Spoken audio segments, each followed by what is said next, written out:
Thrissur Poonkunnam Punjab national bank ATMിൽ നടന്ന കവർച്ചാ ശ്രമത്തിന്റെ CCTV ദൃശ്യങ്ങൾ ന്യൂസ് മലയാളത്തിന്.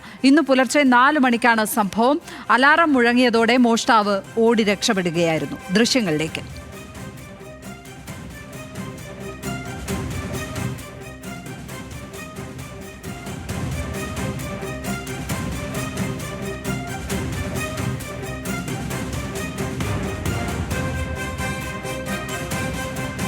ലെവിൻ കെ വിജയൻ ചേരുന്നു വിവരങ്ങളുമായി. ലെവിൻ, പാളിയ കവർച്ചയാണ് എങ്കിൽ പോലും വളരെ ഗൗരവത്തോടെ തന്നെ കാണേണ്ട ഒരു വിഷയമാണ്. പ്രതിക്കായുള്ള തെരച്ചിൽ നടക്കുന്നുണ്ടോ? വിവരങ്ങൾ.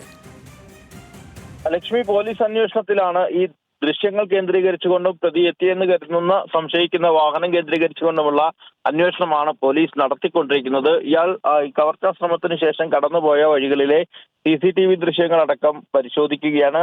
ആ സമയത്ത് അതുവഴി പാസ് ചെയ്ത വാഹനങ്ങൾ അടക്കമുള്ള പരിശോധനകളിലാണ് അന്വേഷണ സംഘമുള്ളത്. ഗൗരവത്തോടുകൂടി തന്നെയാണ് പോലീസ് ഈ സംഭവത്തെ നോക്കിക്കാണുന്നത്. കാരണം നമുക്കറിയാം, മാസങ്ങൾക്ക് മുൻപ് തൃശ്ശൂരിൽ ATM കവർച്ച നടന്നിരുന്നു. അന്ന് ബീഹാർ സ്വദേശികളായ പ്രതികൾ ATM കൊള്ളയടിച്ച് ലക്ഷക്കണക്കിന് രൂപയുമായി രക്ഷപ്പെടുകയും തമിഴ്നാട്ടിൽ വെച്ച് ഏറ്റുമുട്ടൽ നടക്കുകയും ഒക്കെ ചെയ്ത് അതിൽ പ്രതികളിൽ ഒരാൾ കൊല്ലപ്പെട്ടതുമൊക്കെ നമുക്കറിയാവുന്ന സംഗതിയാണ്. അത്തരമൊരു സംഭവം നിലനിൽക്കുമ്പോഴും പിന്നീട് വീണ്ടും ജാഗ്രതയോടെ കൂടി വന്ന് ഇത്തരമൊരു മോഷണ ശ്രമം നടത്തിയത് പോലീസിനെ സംബന്ധിച്ചുകൊണ്ട് സുരക്ഷാ വീഴ്ചകൾ എന്നുള്ള നിലയിലേക്ക് കൂടി കാര്യങ്ങൾ എത്തുന്നു എന്നുള്ള ഒരു സാഹചര്യമുണ്ട്. ഇതുകൂടി അടിസ്ഥാനമാക്കിക്കൊണ്ടാണ് വലിയ പരിശോധനകൾ, ഈ പ്രതിയെ കണ്ടെത്തുന്നതിന് വേണ്ടിയിട്ടുള്ള ശ്രമങ്ങൾ നടത്തുന്നത് പോലീസ് സംഘം.